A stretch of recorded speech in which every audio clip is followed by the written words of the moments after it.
कोई कहता है हिंदू खतरे में है, कोई कहता है मुसलमान खतरे में है। कोई कहता है हिंदू खतरे में है, कोई कहता है मुसलमान खतरे में है। मैं कहना चाहता हूं धर्म का चश्मा जरा उतार के देखो, पूरा हिंदुस्तान खतरे में है। कोई कहता है हिंदू खतरे में है, कोई कहता है मुसलमान खतरे में है। कोई कहता है हिंदू खतरे में है, कोई कहता है मुसलमान खतरे में है। मैं कहना चाहता हूं धर्म का चश्मा जरा उतार के देखो, पूरा हिंदुस्तान खतरे में है। 22শে জানুয়ারি দীর্ঘ টালবাহানার পর অবশেষে রামলাল্লা বাড়ি ফিরেছেন। আর সেদিনই কলকাতায় সংহতি মিছিল করেন মুখ্যমন্ত্রী মমতা বন্দ্যোপাধ্যায়। সেখানে উপস্থিত ছিলেন তৃণমূলের সাধারণ সম্পাদক অভিষেক বন্দ্যোপাধ্যায়। পার্ক সার্কাস ময়দানে হয় জনসভা, আর সেখানেই সংহতির বার্তা দেন অভিষেক। এদিন অভিষেক বন্দ্যোপাধ্যায় মঞ্চে সাম্প্রদায়িক সম্প্রীতির বার্তা দেওয়ার পাশাপাশি উপস্থিত জনতাকে সতর্ক করেন এবং সতর্ক করে অভিষেক বলেন, कोई कहता है हिंदू खतरे में है, कोई कहता है मुसलमान खतरे में है। मैं कहता हूं धर्म का चश्मा हटा के देखो, पूरा हिंदुस्तान खतरे में है। অভিষেক বন্দ্যোপাধ্যায় অর্থাৎ তৃণমূলের সাধারণ সম্পাদক অভিষেক বন্দ্যোপাধ্যায় তিনি বলছেন যে কেউ বলে হিন্দু বিপদে আছে, আবার কেউ বলে মুসলিম বিপদে আছে। আমি বলবো ধর্মের চশমাটা খুলে দেখুন, পুরো হিন্দুস্তান বিপদে আছে। কি বলেছেন তিনি শুনবো। कोई कहता है हिंदू खतरे में है, कोई कहता है मुसलमान खतरे में है। कोई कहता है हिंदू खतरे में है, कोई कहता है मुसलमान खतरे में है। मैं कहना चाहता हूं धर्म का चश्मा जरा उतार के देखो, पूरा हिंदुस्तान खतरे में।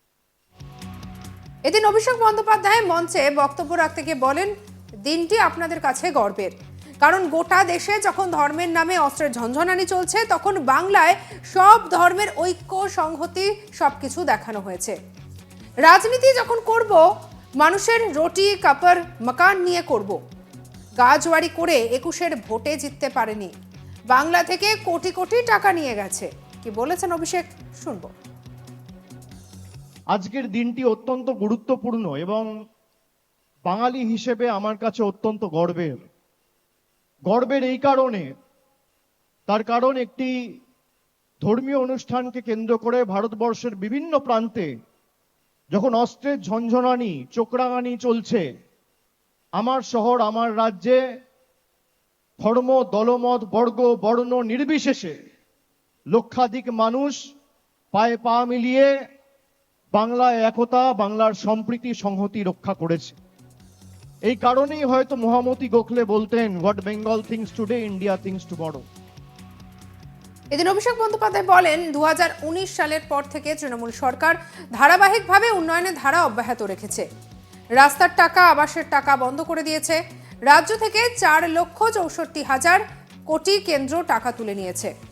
বাংলায় মানুষকে নিপীড়িত করার চক্রান্ত শেখানো হচ্ছে, তার বিরুদ্ধে ঐক্যবদ্ধ হতে হবে। আমরা কোনো ধর্ম নেই, আমার কোনো ধর্ম নেই, আমার একটাই ধর্ম, মানব ধর্ম। মানুষকে পরিষেবা দেওয়াই আমার কাজ, যাকে ইচ্ছে ভোট দেবেন, কিন্তু ধর্মের নামে নয়, কর্মের নামে ভোট দিতে হবে।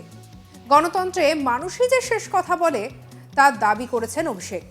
তার কথায় বাংলায় জিততে পারেনি বলে বিজেপি সরকার বাংলার মানুষের সঙ্গে বঞ্চনা করছে। যে সমস্ত রাজনৈতিক দল সম্মান অর্জন করতে পারে না, তারা ধর্মের নামে ভোট চায়। মানুষের হৃদয়ে তারা প্রতিপত্তি প্রভাব খাটাতে পারেনি। দল বিভাজনের বার্তা কোনো দিনও দেয়নি, বরং একতার বার্তা দিয়েছে বলে জানান অভিষেক বন্দ্যোপাধ্যায়। কি বলেছেন শুনবো। আজকে যেভাবে ধারাবাহিকভাবে 2019-এর পর থেকে বাংলা লাঞ্ছিত, বঞ্চিত, নিপীড়িত, অত্যাচারিত, শোষিত হয়ে রয়েছেন, তার কারণ একটি রাজনৈতিক দল গাজোয়ারি করেও বাংলায় জিততে পারেনি। তার কারণে বাংলার 100 দিনের টাকা বন্ধ, রাস্তার টাকা বন্ধ, আবাসের টাকা বন্ধ। আর গত 5 বছরে বাংলা থেকে 4,64,000 কোটি টাকা কেন্দ্রের সরকার তুলে নিয়ে গেছে। আমরা ধর্মকে কেন্দ্র করে রাজনীতি করি না, আমরা বিশ্বাস করি বৈচিত্র্যের মধ্যে একতার মন্ত্রে। আমরা বিশ্বাস করি নানা ভাষা, নানা মত, নানা পরিধান, বিবিধের মাঝে দেখো মিলন মহান। এটাই আমাদের মহান ভারতবর্ষ। আর স্বামী বিবেকানন্দ বলে গেছেন, বহু রূপে সম্মুখে তোমারে ছাড়ি, কোথা খুঁজিছ ঈশ্বর, জীবে প্রেম করে যেই জন, সেই জন সেবিছে ঈশ্বর। জীব সেবাই শিব সেবা।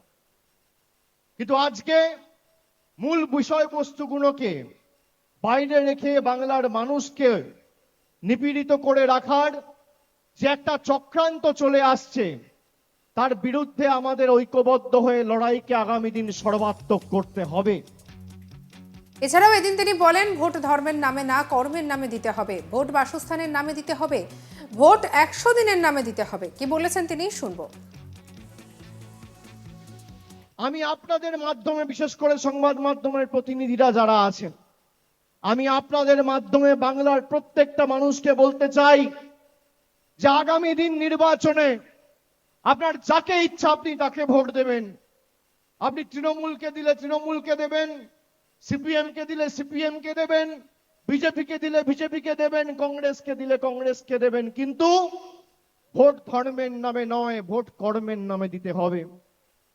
ভোট বাসস্থানের নামে দিতে হবে। ভোট 100 দিনের টাকার নামে দিতে হবে। আর গণতন্ত্রের শেষ কথা মানুষ বলে, এটা আমি বারবার বলে এসেছি, আজকেও দ্ব্যর্থহীন ভাষায় বলে যাচ্ছি। কোন দেশের কত বড় নেতা হোক, প্রধানমন্ত্রী হোক, মুখ্যমন্ত্রী হোক, কেন্দ্রীয় মন্ত্রী হোক, রাজ্যপাল হোক বা দেশের রাষ্ট্রপতি হোক, গণতন্ত্রে কেউ শেষ কথা বলে না, শেষ কথা মানুষ বলে। বাংলার সাম্প্রদায়িক সম্প্রীতির পরিবেশের কথা ব্যাখ্যা করতে গিয়ে অভিষেক বলেন, রমজানে যদি রাম থাকে আর দিওয়ালিতে যদি আলী থাকে, তাহলে কেন দুই সম্প্রদায়ের মানুষ এক হয়ে থাকতে পারবে না? আমার ধর্ম আমায় বিভাজন শেখায়নি, সবাই মিলে এক হয়ে থাকতে শিখিয়েছে। এই সময় মসজিদ থেকে আজানের শব্দ শুনে বক্তৃতা থামান অভিষেক। আজান শেষে তিনি যা বলেন তা অত্যন্ত তাৎপর্যপূর্ণ। অভিষেকের কথায়, কেউ বলছেন যে হিন্দুরা বিপদে, কেউ বলছেন মুসলমানরা বিপদে। আমি বলছি ধর্মের চশমাটা খুলে দেখুন, গোটা হিন্দুস্থানটাই বিপদে রয়েছে। কি বলেছেন অভিষেক, শুনবো। আমাদের সর্ববৃহৎ উৎসব হচ্ছে দুর্গাপুজো, কালী পুজো, দীপাবলি, পবিত্র ঈদ। রমজানে যদি রাম থাকে আর দীপাবলিতে যদি আলী থাকে, তাহলে বৈচিত্র্যের মধ্যে একতার মন্ত্রকেই সামনে রেখে আমরা এই ভ্রাতৃত্বের যে উপস্থাপনা আমরা বাংলায় করে দেখিয়েছি, আগামী দিন ভারতবর্ষকে পথ দেখাবে বাংলা। কোন ধর্মের ভেদাভেদি নয়। আমি নিশ্চিতভাবে আমার ধর্ম করব। আমার ধর্মের সার্টিফিকেট বিজেপির থেকে নিতে হবে না। আমাকে হিন্দু ধর্ম কোনোদিন বিভাজনের কথা শেখায়নি, একতার কথা শিখিয়েছে।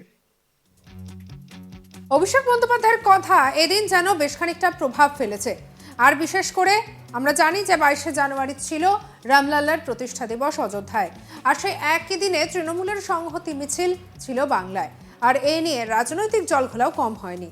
সঙ্গে রাখুন আজ তাক বাংলার ইউটিউব চ্যানেলকে। অন্যান্য খবরের জন্য লাইক করুন, শেয়ার করুন, সাবস্ক্রাইব করুন আজ তাক বাংলাকে। আমরা এখন রয়েছি হোয়াটসঅ্যাপে, ফলো করে রাখতে পারেন।